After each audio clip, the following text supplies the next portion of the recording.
Thanks for listening to the ArtTactic Podcast. I'm your host, Adam Green.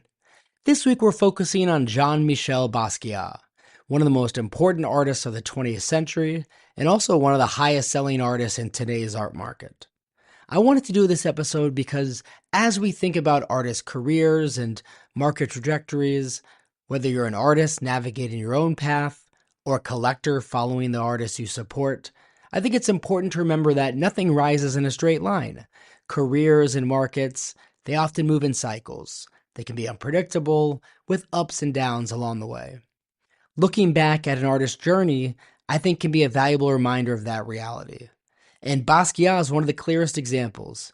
His career and his market, they weren't as smooth as his current prices might suggest.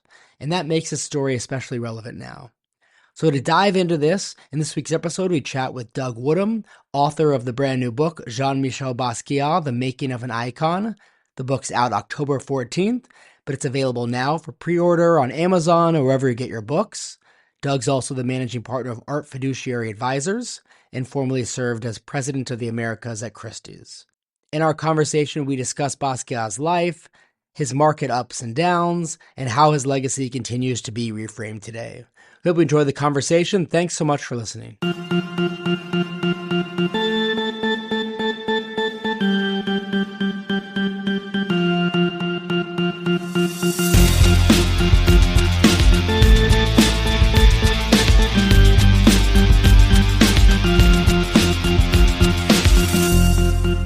Doug, thanks so much for joining us.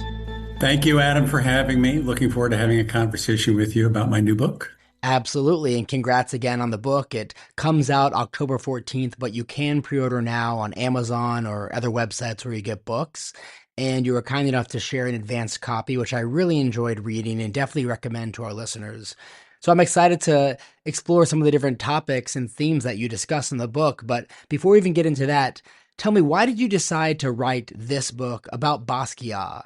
And how are you approaching his life, career, and market differently from other books that have been written about him previously?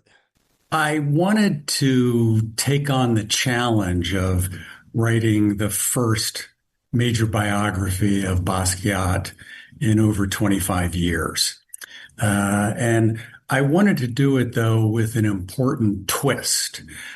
Most artist biographies end with the artist's death. And yet many of the reasons, and I emphasize many of the reasons why Basquiat inhabits the sort of parallel pantheons of the fine art world and pop culture has to do with what happened after he died. And without many of the things that happened after he died, I think it's unlikely people would be walking around Singapore wearing T-shirts that have his artwork on it. So the book is in two parts. The first part goes from birth to death, and the second really traces the forces and factors behind why, again, he's on T-shirts, why he's on the walls of billionaires, why paintings sell for north of 100 million sometimes, not that often, but sometimes, and why he's a source of inspiration to creatives.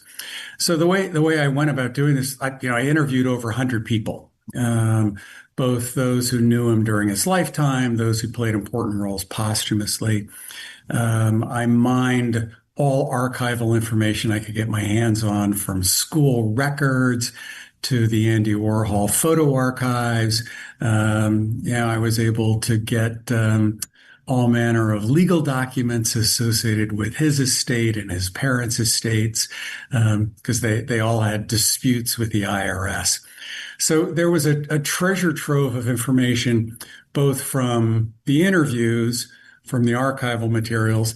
He's also an artist that I started following back in 1982.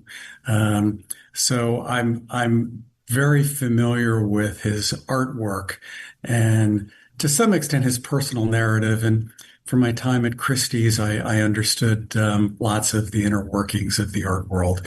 And so I was able to bring all that alive in writing this book, which was my nights and weekends project for about 5 years. Yeah, I really appreciated that your book doesn't just stop with Basquiat's death, but instead it goes in depth on his market and legacy in the years that followed. So, on this podcast, I often enjoy discussing current events in the art world, and it's what we mostly do. But I also find it really valuable to look back at earlier periods of the art market and learn about how they've shaped where we are today. And I know our listeners feel the same. Some are very new to the art world, others have been involved for decades, but many weren't active in the market during Basquiat's lifetime or even in the years just after his death. And so I think that makes this history especially interesting, not only for what it reveals about him as an artist and a person, but also how his market evolved. In your book, you detailed how Basquiat's market collapsed and then staged an extraordinary comeback. Can you walk us through that history and what caused both the decline and the rebound? Because I imagine most of our listeners are really only familiar with Basquiat's market as it is today, as one of the greatest selling artists in the current art market. Yes. So maybe to start an interesting factoid. So if Basquiat died in 1988, he was 27 years old, and at the time that he died, like a great Basquiat painting would have set you back $30,000. A great Julian Schnabel painting would have set you back $800,000. A great David Saleh painting, maybe $250,000.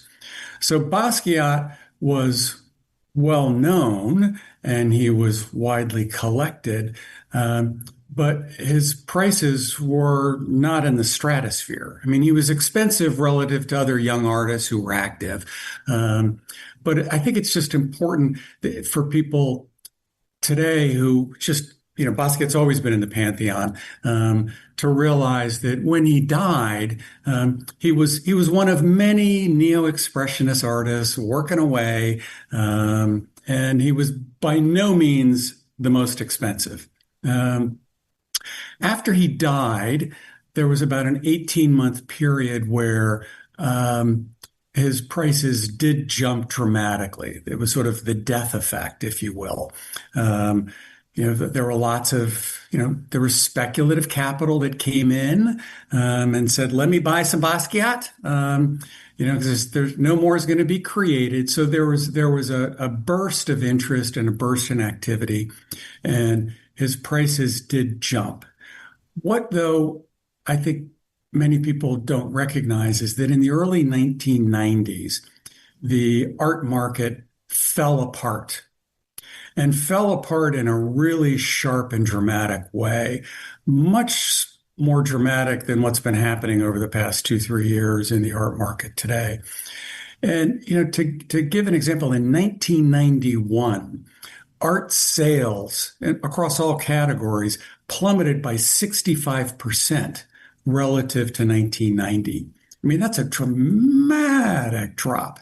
And that dramatic drop, which persisted, and it was many years before the recovery occurred.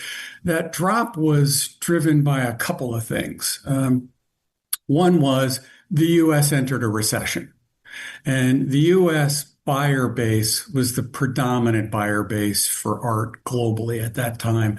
So the U.S. recession alone would have been a corrective force.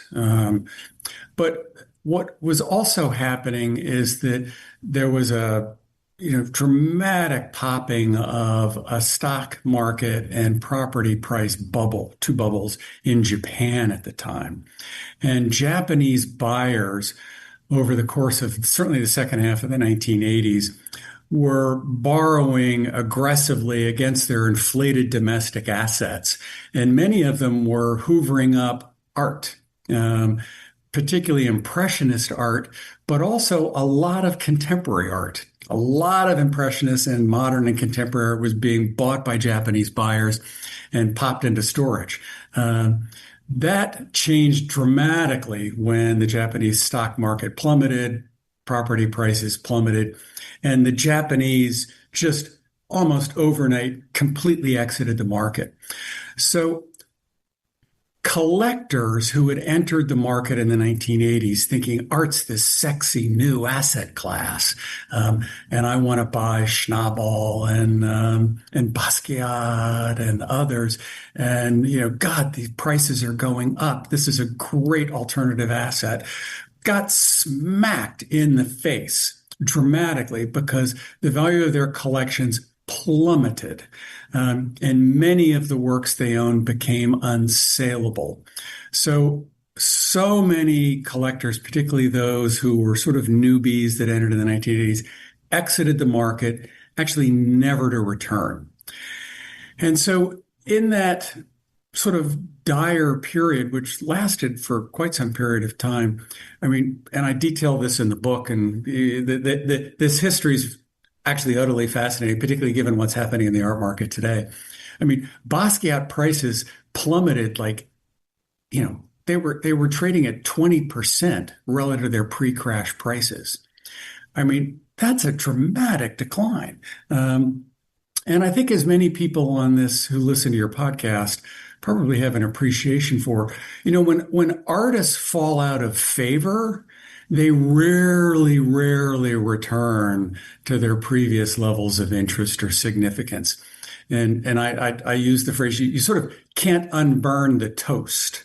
And so there were a lot of artists. I mean, look, in the auction market, blue chip artists, their prices plummeted. Young artists, they became unsaleable. There were lots of bankruptcies and downsizing of galleries across the board. And so Basquiat was in the tank in a really important way. And so all those macro forces that I mentioned affected Jean-Michel's market. The Japanese exiting, and believe it or not, there are a lot of Japanese who are buying Basquiat. So all those macro forces affected the Basquiat market, but there was something else that really was important that caused his market to really take a while to recover, because there was a lot of concern about his legacy. Why was this kid important? Why was he relevant? He was in the category of neo-expressionist artists, which were, the sort of, they were so popular in the 80s. But when the art market popped and suddenly that stuff wasn't worth very much anymore, people were going, why is he relevant? Why is he interesting? Why is he important? And there was a lot of confusion because a lot of the collectors who still remained in the marketplace thought that Basquiat had been caught up in a hype machine, in part because of his association with Warhol, in part because of his death. And so they were just sort of scratching, I don't know about this stuff. And then there was little sort of institutional interest in Basquiat, with one major exception. Actually, the Israel Museum owned two great works by Basquiat, and they were actually the biggest, earliest supporter of Basquiat. But most institutions wanted nothing to do with him because, in the early 1990s, Basquiat was considered, a sort of, street art being made by, a black drug addict. And so it just wasn't something that many people in institutions wanted to buy. So the fact that his, work was selling for sort of 20% of his pre-crash prices was both a result of the macro factors, but also a result of confusion about why is he relevant? Why is he important? And why in the world is this kid's work going to stand the test of time? Yeah, I think that's really fascinating. I mean, when an artist market declines as dramatically as Basquiat's did, as you described, it's almost unheard of for an artist to stage such a powerful comeback. Yet Basquiat managed to do exactly that. And in the book, you talk about a small group of influential collectors that actually played a really crucial role in shaping this turnaround. Can you walk us through who these collectors were and what exactly motivated them and how their actions helped revive his market? One of the most significant reasons why Jean-Michel Basquiat is so well known today is because of the actions of three collectors over the course of the 1990s who understood, it's hard to unburn the toast, but actually felt that Basquiat was a significant artist, that he was underappreciated. He was a Black artist who likely would at some point be reconsidered or reevaluated. And so these three folks, Jose Magrabi, Peter Brandt and Enrico Navarra, were really in the first half of the 1990s almost the only buyers of Basquiat's work. And they, over the course of the 1990s, bought hundreds, and I emphasize hundreds of works by Basquiat, both individually and sometimes they would do it together. I mean, their impact on the market was dramatic because without them entering the marketplace, Basquiat's prices would have fallen even more. They also aggressively promoted his work. And at the time, in a way that was very clever, they actually took work that they owned and created sort of packaged shows that they offered to secondary museums around the world, who took them up on the offer. They would like literally send crates of paintings and drawings to a museum who would show it. And they were doing this in Brazil and across Europe. So they hoovered up everything that was available, and they had slightly different strategies on how they did it. They created these package shows, and one of them, Enrico Navarra, actually on his own dime created what now many deem a sort of quasi-catalog raisonné. So these were folks who, again, believed in Basquiat. These were all savvy art market participants who went really long Basquiat. They put real capital to work. You buy 500 works by an artist. I don't care how cheap it is; it still adds up. So they were the ones who, I think you have to. To me, they were the catalyst for Basquiat to become interesting once again. Another group adjacent to them that had an impact was in the first half of the 1990s, Basquiat's death, people started to learn about his work. They started to, learn about his independence, his creativity.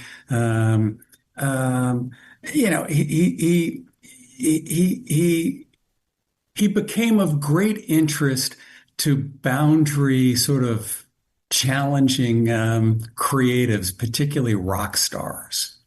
And their purchase of Basquiat really had a dramatic impact. And there's a long story in the book. I loved it. U2, the band, in 1991, bought a major Basquiat painting. And I interviewed the band and, the story about how they learned about Basquiat, how they bought this painting. They actually bought it with their retirement account jointly, which is wild. And they had it shipped to their Dublin studio, which was their recording studio. It was also their headquarters. It was their center of their lives. And so if you imagine this magnificent Basquiat painting was hanging in the dining room, which was their big meeting room. And you just think about all of the producers, other rock stars, other folks who came to visit you to saw this painting. And so it was this wonderful marriage of sort of creativity and rock. And many of those folks who saw this painting, they had the capacity at the time to buy Basquiat themselves. So it was like brilliant marketing. The gallerist at the time was Robert Miller Gallery, and I think they sort of liked the poetry of this thing being owned by U2 and being hung in Dublin. So these three sort of passionate collectors hoovering up everything. You've got Basquiat becoming the artist of choice and preference for sort of creatives. I mean, U2, Lars Ulrich from Metallica, Valentino, started buying Basquiat. It was really amazing. And so there was another group that played a role as well in Basquiat's resurgence and how he was reframed. And these were the curators. And you describe in your book how curators in the market really reframed Basquiat as central to discourses on identity, race, and cultural power. Can you elaborate on how that reframing exactly took place, and why has that been so important to his legacy? Over the course of the 1990s was when the art world in the form of curators, academics, started the sort of pivot to viewing an artist's identity, their gender, their race, their sexuality, and how they dealt with issues of, oppression, discrimination, colonialism. That started to carry weight with contemporary curators and academics in the 1990s. And there were a couple of shows at the Whitney Museum that really helped put that topic and that viewpoint in play. It still was an inside baseball activity, if you will. It took decades for this to, in a sense, take over the art world, which, as most people on this podcast know, it did.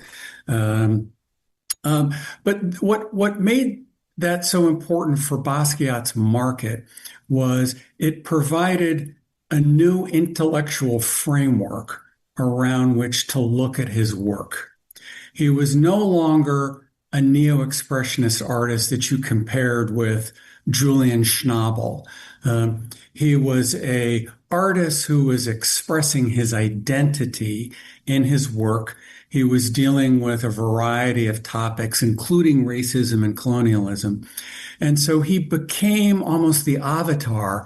He sort of encapsulated what this new view of what made an artist interesting and relevant. He became sort of the signifier of it.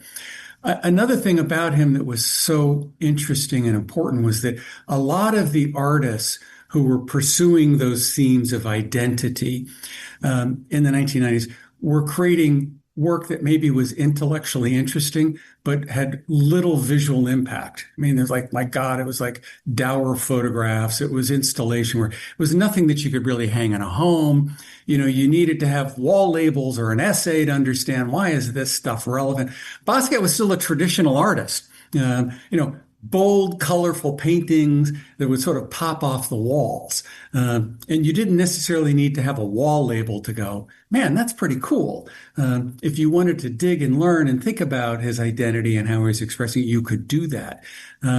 So Basquiat, for contemporary collectors who were sort of attuned to what was happening in the 1990s with this emergent change in taste of what made an artist interesting and relevant, for those contemporary collectors, boom, their little ears went up and it was like, Basquiat is the Black artist to own. And I emphasize the. And so there were many great Black artists working in the 1990s. And you could fill your home with wonderful works, but they didn't sort of cross the barrier to become the Black artist like Basquiat did, because he fit the new paradigm. It was also bold, colorful, interesting work. And the fact that, there was this sort of Warhol connection, that he dated Madonna, and, that sort of, rock stars became interested and just became sort of so tasty and interesting. And you touched on this a little bit already, but Basquiat's estate, it's been managed in a way that's unique and incredibly effective, from copyright to licensing to branding. As you research that aspect of his career and his legacy, what stands out to you about how the Basquiat estate has been handled, say, compared to other more traditional artists' estates? So Jean-Michel, when he died without a will. Both of his parents were alive. They were deeply estranged from each other, but they inherited the asset. They inherited the entire estate. And Jean-Michel's father, whose name is Gerard, affectionately we're called as Jerry, but I call him Gerard. I never had a chance to meet him. He died in 2013. So Gerard became the executor of the estate. Gerard was a sort of brilliant manager of this estate. And I just encourage anybody who's interested in sort of best practices in estate management, read my book, because I really break down in a lot of detail with vivid stories what Gerard did. But a couple of things of note. When Jean-Michel died, he owned a lot of his own art. He had 171 paintings. He had about 1,000 drawings. He had 20 works by Warhol. He didn't trade art with artists, so he didn't really have anything else. I mean, he had a few James Van Der Zee photographs. Um, and so the estate owned all of that and also all the copyrights to every artwork Jean-Michel made.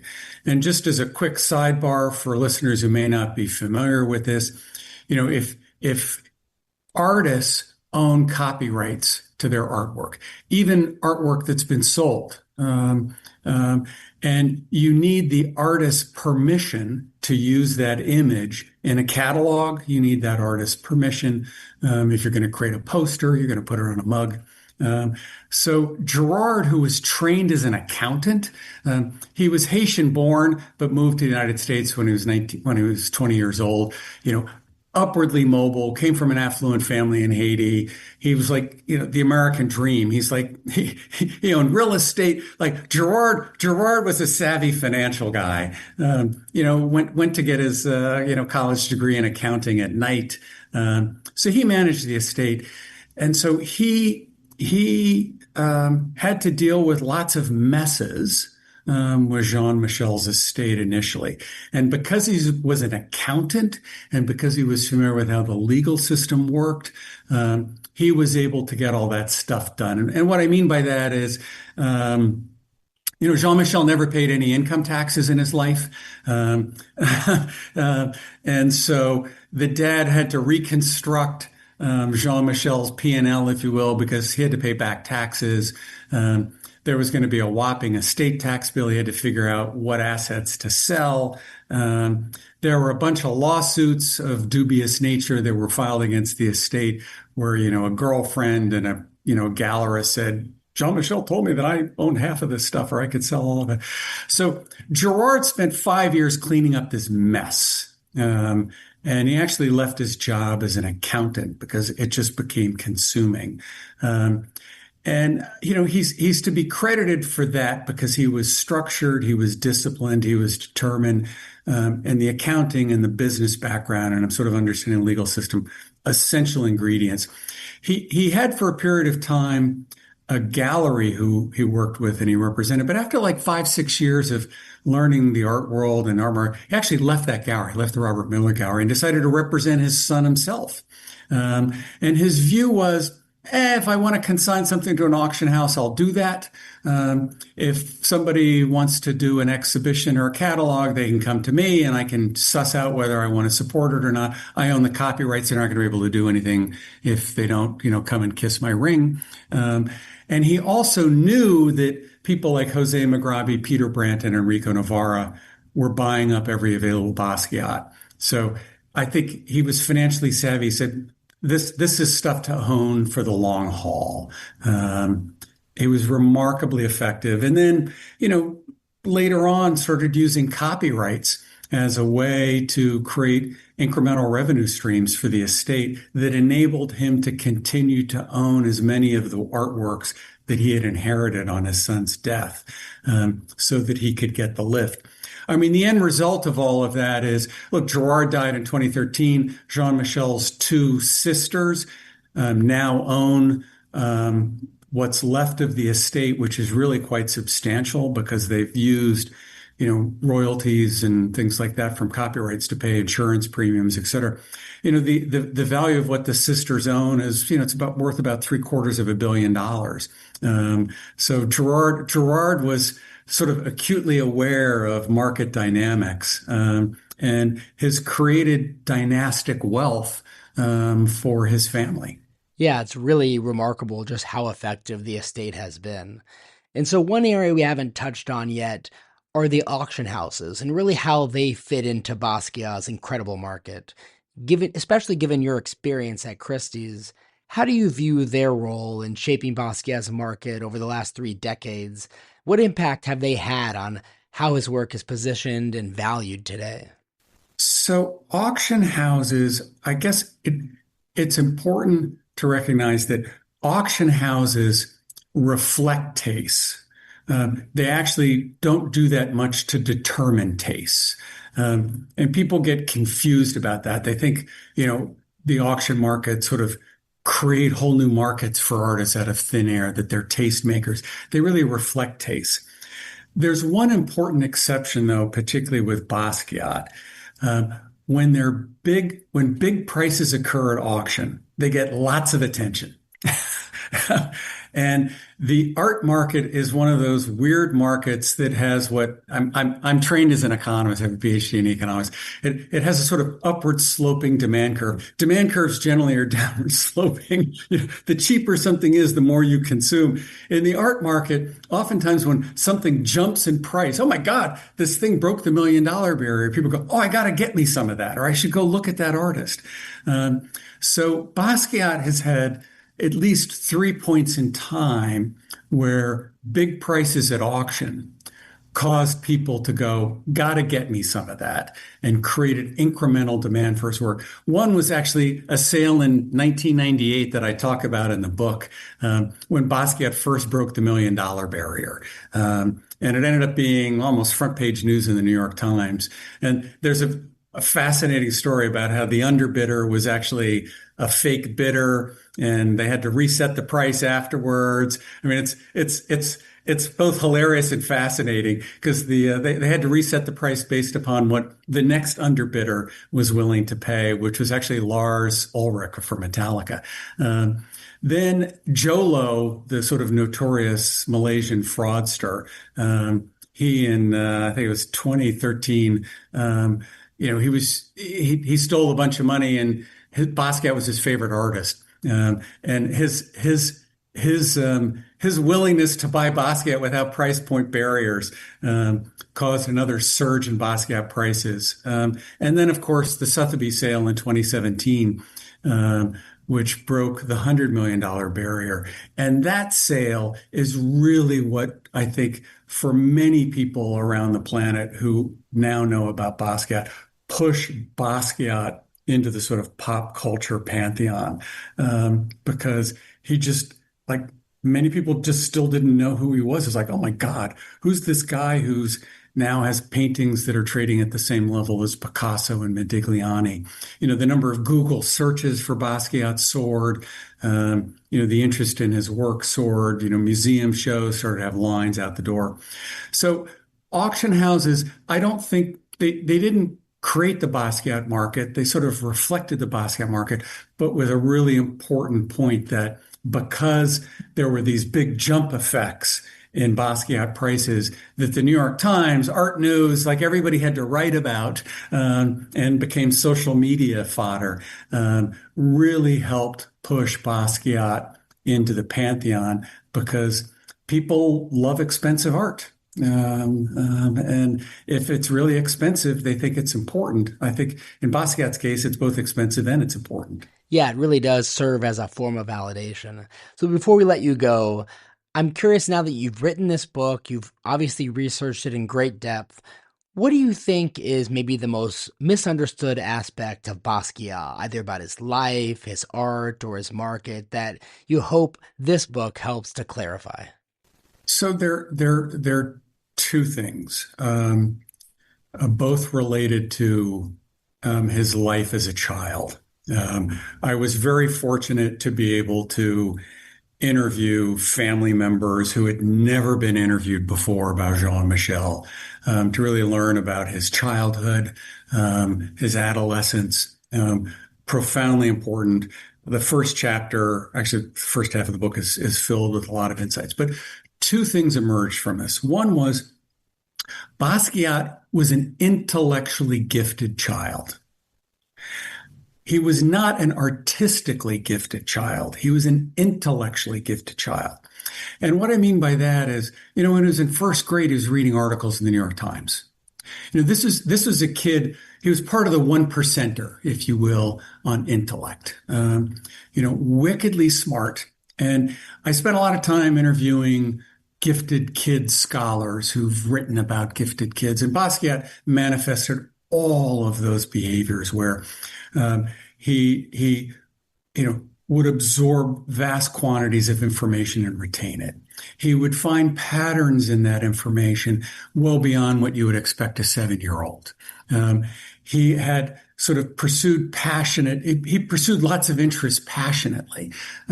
So Basquiat was intellectually gifted. And the reason why that is, I think, so important, for me, it was the door opener to understand him in a fresh way, because so much of all the content in his paintings, which range from, referencing Leonardo da Vinci drawings to, Savonarola, the monk in Florence, to, chicken ads, is because he was an intellectually gifted kid that could retain and find patterns. The fact that he was so intellectually gifted also helped him understand how to navigate the complexities of the 1980s art world, where Black artists were not that well received. So he was sort of remarkably socially adept at being able to figure out how to deal with a rich collector, how to deal with, gay friends, how to, navigate the mud club. So I think the fact that he was intellectually gifted is really critical to understanding not only the content in his art, but also how he was so capable of sussing out how to become successful. So I think that's really such an important thing. And I think if he wasn't intellectually gifted, look, if he's in the top 10% or, just like a smart guy, the art wouldn't look the same. And I don't think he would have figured out how to navigate the art world. We wouldn't really be knowing much about him. I think the second and last thing is Basquiat had a profoundly traumatic childhood. When he was 7 years old, three really awful things happened to him. One is he was in a car accident that many people have read about. He was hit by a car. He was in a hospital for almost a month. And if you think about anybody on this call who has his children, think about your children being in the hospital for a month. That's how sort of, on the cusp he was for, death and despair. He comes home to finish recuperating, and his parents have a violent breakup. Not clear whether he saw it or not. Actually, it was his mom who attacked the dad. She thought he was having an affair. Violent, unpleasant. There had already been a lot of discord in the household. The dad leaves the house, and the mom remains and raises, for a period of time, Jean-Michel and his two younger sisters. So Matilda was the mom's name. She's sort of struggling with raising these three kids for a period of time. She has a nervous breakdown and is taken to the Brooklyn hospital and is institutionalized for a period. Ultimately diagnosed with a form of schizophrenia, or most likely schizophrenia. Her youngest brother, Matilda's youngest brother, was the one who took her to the hospital. There are vivid stories about what happened. So while she's recuperating in the hospital, and she's figuring out whether she can take on continuing to raise the kids, she decides to ask her husband, who she still was married to, but had been estranged from, to raise the children. And Matilda moves back in with her parents, and Jean-Michel and his two younger sisters move in with Gerard. This, for the time, was shocking. This is in the 1960s. Divorce, everybody thought the parents were divorced. They weren't. They were violent separation. They were no longer living together, and Jean-Michel was being raised by his dad. The utter sense of despair and otherness that he felt from this is so evident in his work. But you rarely hear anybody say what I just said, because his father, who controlled the estate, didn't like that narrative. He didn't like that set of facts. And so much of what you read about in a state-sponsored publications is a sort of rainbows and unicorns view of Jean-Michel's childhood. So I think if you start thinking about Jean-Michel as a deeply intellectually gifted person who faced really significant trauma at a young age from which he never really recovered. It's so evident in his artwork. And I think I'm hoping as people recognize these two forces and factors, it'll help change and broaden how you can interpret his work. Because there's a lot more going on in his work than just he's a Black artist who was dealing with issues of, racism and colonialism. He was bisexual, which his father hated. He had trauma, which his father didn't want to be talked about. He had raging drug addiction issues, which were also so manifest in the artwork. And so I think there are lots of new pathways that, if you want, I think broaden his appeal as opposed to narrow it. Doug, we really appreciate you coming onto the podcast and spending so much time sharing some incredible stories and thoughts based on your upcoming brand new book, Jean-Michel Basquiat, The Making of an Icon. It's available on October 14th, but our listeners can pre-order now on Amazon or any other website. And I really enjoyed the book. I definitely recommend our listeners give it a read. Doug, thanks so much again. Hey, thank you, Adam.